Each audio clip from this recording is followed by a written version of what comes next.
Welcome to the Physics Classroom's video tutorial on vibrations and waves. The topic of this video is the interference of waves, and we want to know how can you distinguish between constructive and destructive interference, and how can you use the principle of superposition to determine the shape of the wave that results from interference.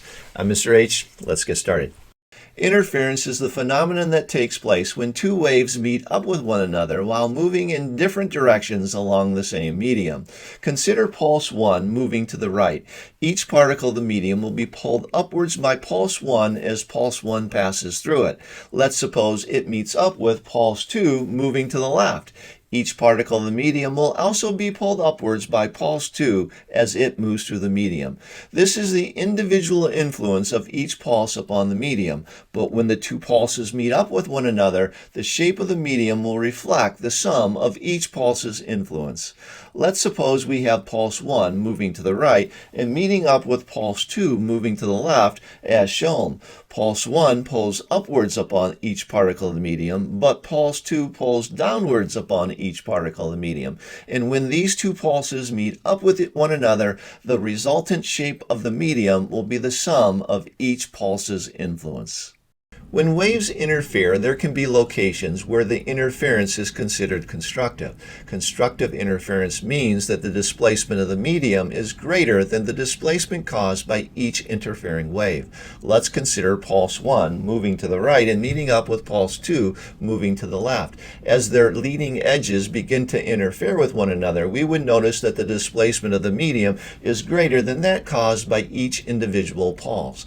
The more that they begin to interfere or meet up with one another, the more that we notice that the displacement of the medium is greater than the displacement caused by each individual pulse.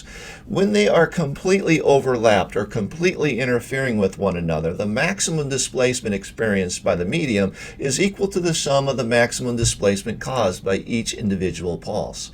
Whenever we have two upward displaced pulses or even two downwards displaced pulses interfering with one another, that interference is referred to as constructive interference.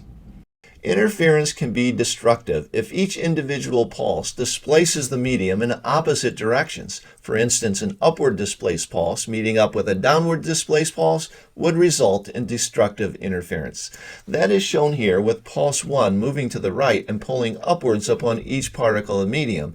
Pulse 2 is moving to the left and pulling downwards upon each particle of the medium. When their leading edges begin to interfere, we would notice that the displacement of the medium is less than that caused by the two individual pulses. As they're completely or nearly completely overlapped, we would notice once more that the net effect upon the medium is less than that caused by the individual pulses. It is possible for an upward displaced pulse to completely cancel the effect of a downward displaced pulse, and for a moment in time, the resulting displacement of the medium would be absolutely nothing. The principle of superposition states that when two waves interfere, the resulting displacement of the medium at any location is simply the algebraic sum of the displacements of the individual waves at that location. In other words, the resulting wave is simply the sum of the two individual waves. Put another way, it's just arithmetic. This table illustrates the idea. If pulse 1 pulls upward on the medium with 1 unit of upward displacement and it interferes with pulse 2 that has 2 units of upward displacement, at that location the medium is displaced upward by 3 units.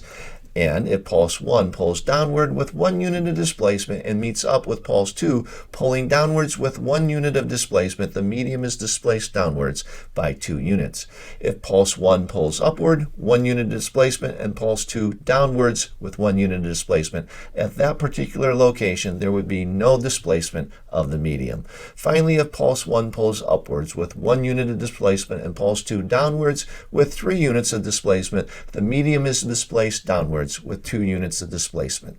It's just arithmetic.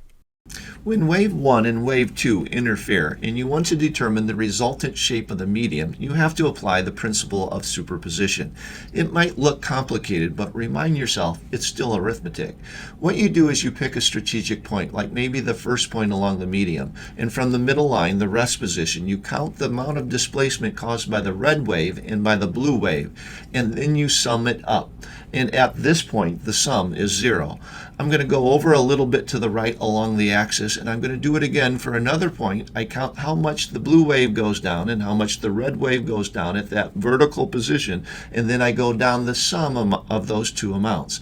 I repeat the process again for the various locations along the medium, picking enough points that I get a feel for what the resultant shape of the wave would be at the various points. I keep counting from the rest position up to the blue line, the rest position up to the red line, and then I sum up these two displacements and I put a dot down on the graph. After you've done one complete cycle, you get a feel for where the resultant wave would be if you were to draw it on the diagram, and you could do it a little faster for the next cycle and the next cycle and the next cycle. And then once you have enough points, you draw a wave through these points, and that's what this purple wave represents, the resultant shape of the medium when wave 1 and wave 2 interfere with one another. To recap the method of determining the resultant shape, you pick a few strategic points along the medium, then you use the grid to identify the displacement of wave 1 and of wave 2, and then you add up the displacements of these two waves to get the resulting displacement at that particular location. You repeat the process for several points along the medium until you get enough points that you know what the resultant shape of the wave would look like. In this case, the interference is constructive at all locations because we have a downward displaced pulse meeting a downward displaced pulse, or an upward displaced pulse meeting an upward displaced pulse. Here, I'm going to apply the principle of superposition to determine the resulting shape of the medium, the so-called resultant wave, when the red wave and the blue wave interfere with one another. So, starting from rest, I count up to the red wave and down to the blue wave, and I take the sum of these two measurements and I put a dot on the diagram at that location. I'm going to repeat for several strategic locations along the medium. Count up to the red, count down to the blue, sum up the results, and put a dot on the diagram. Continue to repeat for several locations until you begin to get a feel for the shape of the resultant wave. Once you have enough points, go ahead and sketch the resultant shape on the diagram, and that's shown here with the purple wave. Now this is an example of destructive interference because at every location along the medium, the red wave is displaced upward and the blue wave downwards, or vice versa, and that's destructive interference.